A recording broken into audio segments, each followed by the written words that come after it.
Movie का नाम है ऑपरेशन रावण। और इसमें हम एक लड़की को देखते हैं जो शादी के जोड़े में है। वो अपने शादी के मंडप में नहीं है, किसी ने उसे कैद कर रखा है और उसे जबरदस्ती चेस खेलने के लिए मजबूर कर रहा है। अभी वो जिस लड़के के साथ चेस खेल रही थी वो लड़का कुछ काम के लिए बाहर जाता है, तो लड़की भागने की कोशिश करती है लेकिन देखती है उसके पैर में लोहे की जंजीर बंधी हुई है। अब लड़का वापस आता है और उसके हाथ में बहुत बड़ी नाइफ होती है। उससे वो लड़की की ओर बढ़ता है और उसे बोलता है, तुम मेरी होने वाली थी, तुमने मुझे दर्द नहीं देना चाहिए था। मैं तुम्हें कितना प्यार करता था, तुमने मुझे धोखा दिया है, तुमने मुझे मामूली कहा है। और अगले ही पल वो बिना कुछ सोचे समझे उस लड़की पर हमला कर देता है और बहुत ही बेरहमी से उसके टुकड़े टुकड़े भी कर देता है और इसे पॉलिथीन बैग में उस लड़की की डेड बॉडी को डाल देता है। अब नेक्स्ट सीन में हम आनंद नाम के लड़के को देखते हैं जो TV45 के नाम के एक मीडिया चैनल पे अपने जॉब इंटरव्यू के लिए जाता है। उसी दौरान हम चैनल के सीनियर राइटर आमनी को भी देखते हैं जो एडिटर के पास अपनी लेटेस्ट न्यूज़ लेकर आई होती है। हाल में ही आमनी एक स्टिंग ऑपरेशन किया था जिसके जरिए वो अपने एरिया के मिनिस्टर को इलीगल बिजनेस के बारे में सब इन्फॉर्म करना चाहती थी, लेकिन उसका ये एक्सपोज न्यूज़ एडिटर मना कर देता है। वो बोलता है इतने बड़े खतरनाक आदमी के खिलाफ जाना उसकी कंपनी के लिए भारी पड़ सकता है। और एडिटर अमनी को रोक देता है कि मैं अपने CEO से एक बार बात कर लेता हूँ, अगर वो ओके हैं तभी हम आगे बढ़ेंगे। हम ऐसे इतना बड़ा सनसनीखेज न्यूज़ हम ऐसे नहीं चला सकते।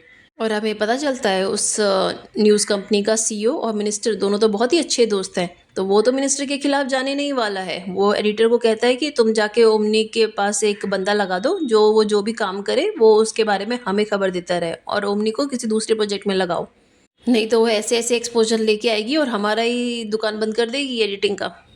इसके बाद एडिटर आनंद का इंटरव्यू लेता है और उसे क्वालिफाइड देख के उसको जॉब पे रख लेता है। जहां आनंद को जूनियर राइटर की जॉब मिली थी वो भी आमनी के साथ जूनियर राइटर का काम करेगा।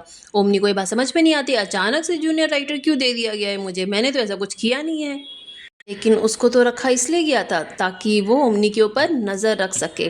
फिर अगले दिन ओमनी को CEO को मिलने के लिए बुलाता है और उसे मिनिस्टर की एक्सपोजिंग स्टिंग ऑपरेशन वाली न्यूज़ को रोककर किसी दूसरे मर्डर न्यूज़ पे काम करने के लिए भेज देता है और बोलता है कि सुनो, वो न्यूज़ को तुम छोड़ दो, इस न्यूज़ में काम करना होगा तो हमें कोई बड़ा सस्पेंस ऐसा मर्डर मिस्ट्री एक न्यूज़ लेके आओ, वो बिल्कुल परफेक्ट रहेगा हमारे उसके लिए। ये मिनिस्टर को एक्सपोज करके कुछ फ़ायदा नहीं होने वाला है। और वो बातों बातों में ओमनी से मिनिस्टर के एक्सपोज वाली फाइल भी मांगता है, लेकिन ओमनी उसको फाइल नहीं देती। दूसरी ओर मिनिस्टर को देखते हैं जो एक IAS ऑफिसर को लगभग मारने ही वाला होता है क्योंकि मिनिस्टर के खिलाफ गया था। अब वो ऑफिसर अपनी जान बचाने के लिए बहुत विनती करता है, लेकिन मिनिस्टर को कहाँ दया आने वाली थी, वो तो उसको धक्का देता है बहुत ऊपर उसको धक्का देता है, लेकिन बाद में उसको ज़्यादा कुछ करता नहीं है, उसको धमकाता है और उसको थोड़ा छोड़ देता है। यानी CEO एडिटर ने सोचा था मिनिस्टर उससे भी ज़्यादा खतरनाक है। कुछ दिन बाद एक जंगल के पास एक लड़की की डेड बॉडी मिलती है जिसे देखकर सभी लोग वहाँ, पुलिस जाती है और वहाँ जाके देखती है। और ये डेड बॉडी किसकी है? उसी लड़की की जो स्टार्टिंग में चेस खेल रही थी और जिसे लड़के ने बेरहमी से मारा था, ये वही डेड बॉडी है। फिर ऑफिसर्स जीविता नाम की एक औरत को वहाँ पे बुलाते हैं, ये सोचकर कि शायद ये लड़की जीविता की बेटी होगी, क्योंकि कुछ हफ्ते पहले जीविता की ने अपनी बेटी की मिसिंग की कंप्लेन लिखवाई थी। लेकिन जब जीविता को वो डेड बॉडी देखती है तो बोलती नहीं, ये तो मेरी बेटी नहीं, ये कोई और है। मतलब अभी भी उसकी बेटी मिसिंग है।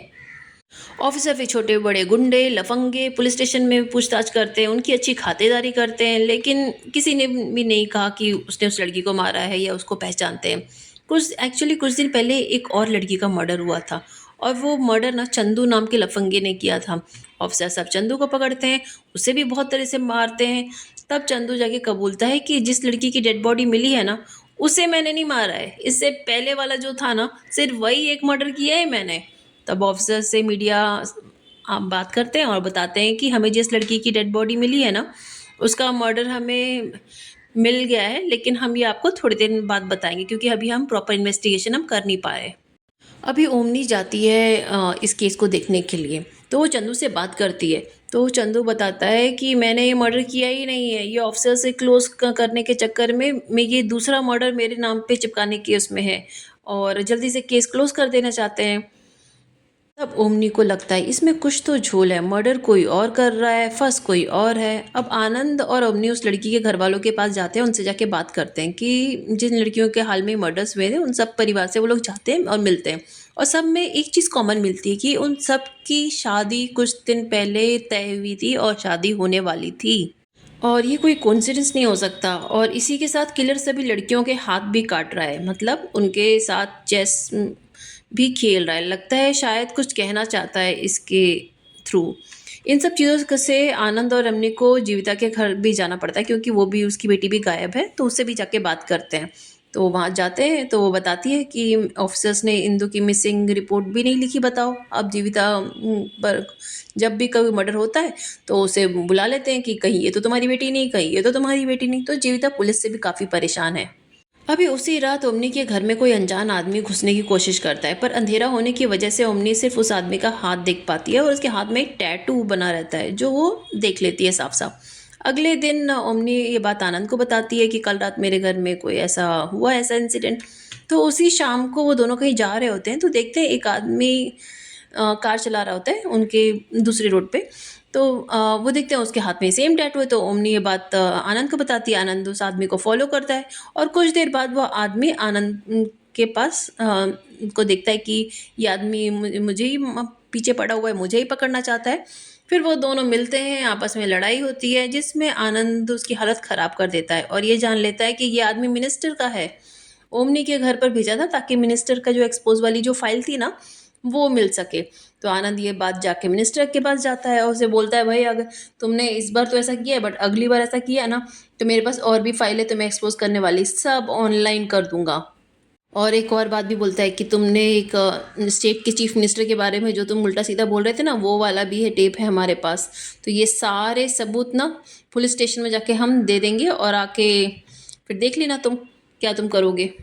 तो मिनिस्टर तो उसको फॉर टाइम बिंग के लिए छोड़ देता है, आनंद को वहाँ से जाने देता है, उसकी सब बातें सुन भी लेता है। क्योंकि वो सोच रहा था अगर मैं एक चीज़ इनके हद से हथियाऊंगा, हो सकता है इनके पास दूसरी कोई चीज़ रहे, उस वहाँ से एक्सपोज कर दें। तो वो बोलता है कि जाने दो, फिलहाल जाने दो, हम इसे बाद में निपटेंगे। अभी दिखाया जाता है कि आनंद पास के पुलिस स्टेशन में एक इंस्पेक्टर के पास एक आदमी रिपोर्ट लिखाने आता है कि उसकी बेटी 2 दिन से मिसिंग है। रिपोर्ट लिखवाने के समय शाम को पुलिस ऑफिसर एक नई लड़की की डेड बॉडी मिलती है, जिसमें पता चलता है कि भाई ये जो सुबह जो रिपोर्ट लिखवाने आया था ना, ये वही है। और सब में एक ही चीज़ कॉमन थी कि कुछ दिन पहले ही इन लोग की शादी तय हुई थी। और डेड बॉडी के पास वही चेस पीस मिला है, यानी किलर एक सीरियल किलर है, और वो जब भी किसी लड़की को किडनैप करता है अब, और फिर उसके बाद वो उसको मार डालता है। उसने तो चंदू को जेल में बंद कर रखा है, वो भी किलर बना के, और किलिंग यहाँ बाहर चलती ही जा रही है। अब ओमनी उस लड़की के पिता के से इंटरव्यू लेती है, उसको न्यूज़ सुनाने आने के लिए बोलती है। फिर बिना कुछ पूछे उस न्यूज़ को पब्लिश भी कर देती है, मतलब ऑन एयर कर देती है। और आगे पुलिस स्टेशन का इंस्पेक्टर देखता है, और देखते ही बिल्कुल आग बबूला हो जाता है। इस तरह कैसे पुलिस ऑफिसर को बदनाम कर रही है ये। वो पुलिस ऑफिसर मीडिया चैनल की कंपनी में जाके ओमनी से बहस करने लगता है। उस वक्त उसको धमकाता भी है, और तभी सीईओ आके इंस्पेक्टर को शांत करता है और वहाँ से जाने के लिए कहता है।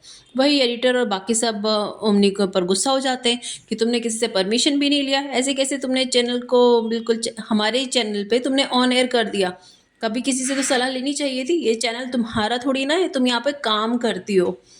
लेकिन दोस्तों, तो उसी वक्त आनंद सभी को वहाँ पे रोक लेता है और ओमनी के हक में बोलता है, जिसमें एक बात सामने आती है कि आनंद ही इस मीडिया हाउस का चेयरमैन है, और वो एक आम एम्प्लॉय बनकर इस तरह से काम कर रहा था ताकि कंपनी में क्या चल रहा है वो सब जान सके।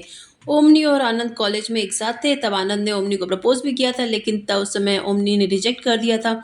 हालांकि अब ओमनी को इस बात को पता चल गया है कि आनंद ही इस कंपनी का चेयरमैन है। तो ओमनी आनंद के बीच में प्यार हो जाता है, वो दो उसके प्यार को एक्सेप्ट कर लेती है, और दोनों की शादी तय हो जाती है। अब हम आगे देखते हैं कि अपनी शादी का कार्ड वो अपने अंकल को देने आती है, जो एक साइकियाट्रिस्ट अंकल होते हैं ओमनी के। तो वहाँ जब जाती है कार्ड देने के लिए शादी का, तो वहाँ देखती है जीविका भी होती है। तो ओमनी जीविका को भी पूछती है, उसको भी कार्ड देती है, और उसे पूछती है आपकी बेटी मिली क्या। तो वो बोलती नहीं, मेरी तो बेटी अभी तक नहीं मिली है। तभी जेविका ना अब कैफ़े में बैठी थी अपने दोस्तों के साथ। तभी वहाँ पे इंस्पेक्टर भी बैठा होता है, जिसने ओमनी के साथ झगड़ा किया था उस दिन उसके ऑफिस आके। वो इंस्पेक्टर सोचता है आज तो इससे मैं बदला लूँगा। तभी वो उसको पीछा करने लगता है, और झगड़ा करने के मन से उसके पीछे पीछे आने लगता है। तभी देखता है ओमनी बेसमेंट जा रही है, तो वो भी उसके पीछे हो जाता है। तभी एक कार ओमनी के सामने रुकती है, और कार में एक मास्क वाला आदमी निकलता है। शायद वो वही किलर है। जैसे ही इंस्पेक्टर उस मास्क वाले आदमी को देखता है, बस मास्क वाला आदमी बाहर निकलता है और इंस्पेक्टर को बुरी तरह से पीट देता है। और उसके ऊपर कार भी चढ़ा देता है। इंस्पेक्टर की वहीं पे मौत हो जाती है। साथ में मास्क वाला आदमी ओमनी को किडनैप भी कर लेता है। अब अचानक से हुई इंस्पेक्टर की मौत से बहुत ही जल्द न्यूज़ आम लोगों में फैल गई। उसी वक़्त आनंद भी ओमनी को ढूँढ रहा होता है। तभी उसे पता चलता है कि ओमनी का कॉल आया है और वो एक किलर की कार की डिक्की में बंद है। जहाँ से मतलब जो किलर होता है वो कार चला रहा है और इसी चलती कार की डिक्की में है वो, और जब उसको होश आता है तो उसके उसे पता चलता है भाई मैं यहाँ डिक्की में बंद हूँ, तो वो फ़ोन करती है आनंद को। तो आनंद उसको बोलता है कि तुम मुझे कोई लैंडमार्क बताओ, तुम कुछ साइड से कुछ तोड़ो शायद जो लाइट वाइट रहे, वहाँ का कुछ वायर तोड़ो, कुछ ऐसे दिखाई दे तुम्हें थोड़ा सा बाहर। तो वो वैसे ही करती है, जो लाइट होती है ना वो तोड़ती है अंदर से, डिक्की के अंदर से ही तोड़ती है। और फिर वो देखती है कि कुछ लैंडमार्क, लेकिन उसको समझ में नहीं आया, बाहर से आसमान और रोड ही दिख रहा था।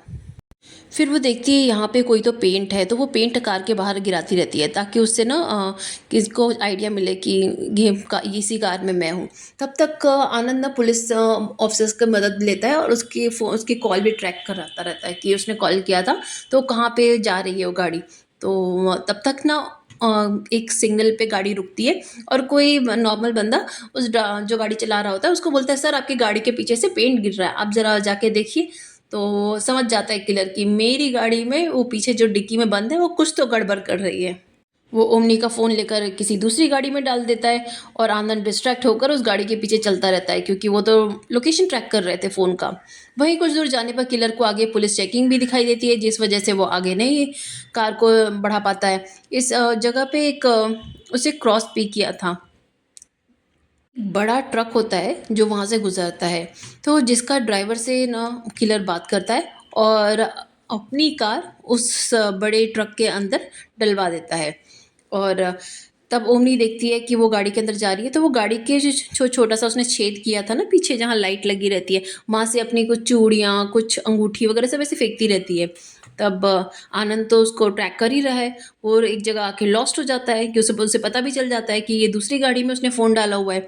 फिर वो एक जगह जाता है और वो देखता है कि वहाँ पे कैसे-तैसे वो पहुँच जाता है और जहाँ पे मुझे ओमनी का गहने वगैरह गिरे हुए थे। तो वो सब देखता है और आस-पास के लोगों को पूछता है कि यहाँ पे ये कुछ गाड़ी थी कि क्या था यहाँ पे? आनंद को वहाँ के लोगों से पता चल जाता है कि यहाँ एक कार खड़ी थी और वो कार को एक ट्रक के अंदर डाल के यहाँ पे से वो चेकिंग जहाँ पे हो रही है, उस चेकिंग को क्रॉस किया गया है।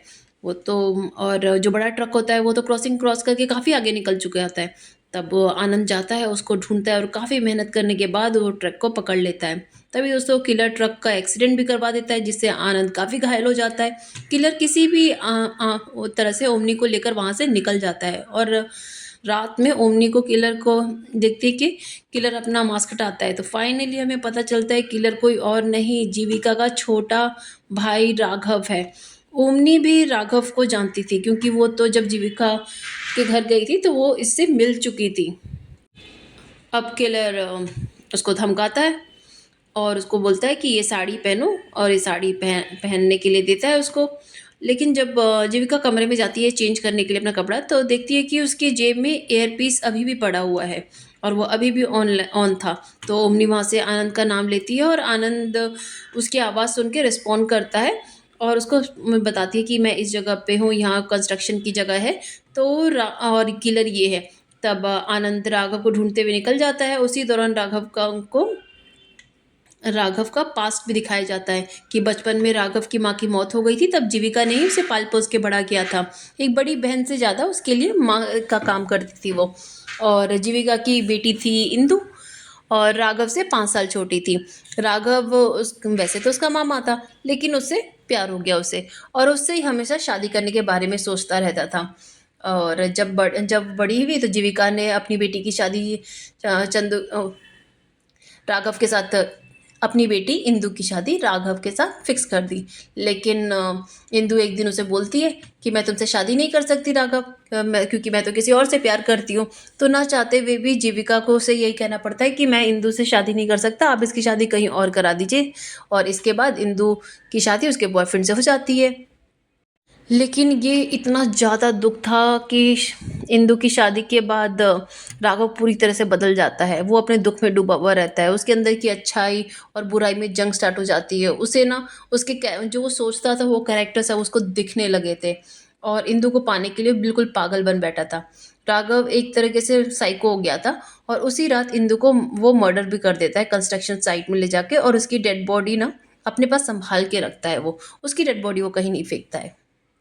और वह ओमनी के साथ भी वो वैसे ही चेस वाला गेम खेलना चाहता है और फिर उसका भी हाथ काट के उसको भी फेंक देना चाहता है कि अब वो हर जिसकी भी शादी तय होने वाली थी वो लड़की होती है उसको उसमें वो इंदु ही दिखने लग जाती है। जब भी किसी की शादी का उसे पता चलता है तो वो शादी वाली लड़की को मार डालता है और ऐसा वो ओमनी के साथ भी करने वाला था। तभी वहाँ पे उधर हम देखते हैं कि आनंद जीविका के घर जाता है और उसे पूछता है कि आसपास कोई कंस्ट्रक्शन साइट है क्या। तो वो बताती है हाँ यहाँ पास में ही कंस्ट्रक्शन साइट है। तो वो बोलती है चलो वहाँ चलते हैं। तो पूछती क्या हुआ। तो वो बताती है कि आपको शायद पता नहीं है कि असली किलर राघव ही है, उसने ही सबको मार रहा है। अभी आनंद और जीविका कंस्ट्रक्शन साइट पे पहुंचते हैं। वहाँ पे जीविका को अपनी बेटी इंदु की डेड बॉडी मिल जाती है, लगभग काफ़ी सड़ चुकी थी। और जीविका को इतना गुस्सा आता है कि वो राघव के शरीर में से आर पार कर देती है एक मोटी रॉड। और इसके बाद ही राघव का चैप्टर क्लोज हो जाता है और आनंद यहाँ पे ओमनी को बचा लेता है। आपको ये कैसी लगी मूवी हमें ज़रूर बताइए और हमारे चैनल को सब्सक्राइब भी कीजिए ताकि हम अगली वीडियो भी आपके लिए ला सकें। Thank you.